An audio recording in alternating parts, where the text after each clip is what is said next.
આપણને બધાને એવું છે ને કે દરેક ક્ષેત્રમાં મને ખબર પડે. શાંતિથી વિચારજો આ વાક્ય હવે ઘરે જઈને. દરેક ક્ષેત્રનું આપણને સામાન્ય માહિતી બધા ક્ષેત્રની થોડી થોડી હોય, પણ ડેપ્થ તો એક કે બે ક્ષેત્રની જ હોય. અને તમે કોમન સેન્સમાંથી આટલી મોટી કોમેન્ટ આપી દો. તમને ખબર છે વિરાટ કોહલી રમતા હોય ત્યારે 145 કિલોમીટર પર આવરની ઝડપે ડિલિવરી પડતી હોય, 98 માઇલ્સ પર આવર. 6 બોલ પૂરા થાય ને પછી તો અમ્પાયરને ફરિયાદ કરે કે અમ્પાયરે બોલરને કોને કંઈક નાખે, એક્શન કરીને કેમ જતો રહે છે. ખબર પડી? દેખાવું જોઈએ ને. અને પછી અમ્પાયર ઇશારો કરે પાછળ જો, ત્યારે પાછળ 3 માંથી કશું વધ્યું ના હોય.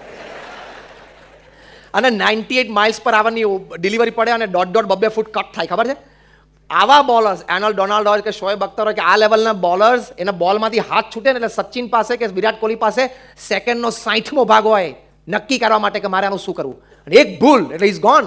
આ તો કે રીલ લાઈફ છે, રીટેક એ કઈ ચાલે છે. એને જજમેન્ટ લેવાનું મારે બોલનું શું કરવું, અને એમાં સેન્ચુરી મારવી એટલે કેટલું કોન્સન્ટ્રેશન જોઈએ. આપણને સ્ટેજનું ઇમોશનલ પ્રેશર જ ખબર નથી.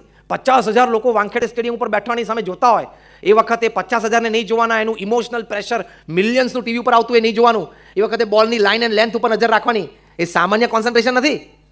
હું જ્યારે 10મા અને 12માના વિદ્યાર્થીઓને વાત કરું ત્યારે કહું કે તમે બોર્ડ એક્ઝામના આગલા 6 મહિના સુધી રોજ 12 કલાક વાંચીને જેટલી એનર્જી વાપરો ને એટલી વિરાટ કોહલીને એક દિવસમાં જોઈએ જો ફૂલ ડે બેટિંગ કરે તો.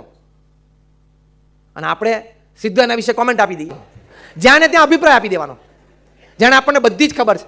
આ તો સારું છે નરેન્દ્રભાઈ આપણી પાસે અભિપ્રાય નથી માંગતા, બાકી આપણે બધા 10 આપી દઈએ. હા, પણ તારા મોબાઈલમાં જેટલા નંબર છે ને ફેસબુક ઉપર જેટલા તારા ફ્રેન્ડ્સ છે ને તું જેટલાને ઓળખે છે ને એના કરતાં ડબલ તો ખાલી પીએમઓનો સ્ટાફ છે. તને ખબર? એ લેવલ ઉપર વર્ક કરવું એટલે શું ખબર છે? એ લેવલ ઉપરથી બોલવું એટલે શું એ તને ખબર છે?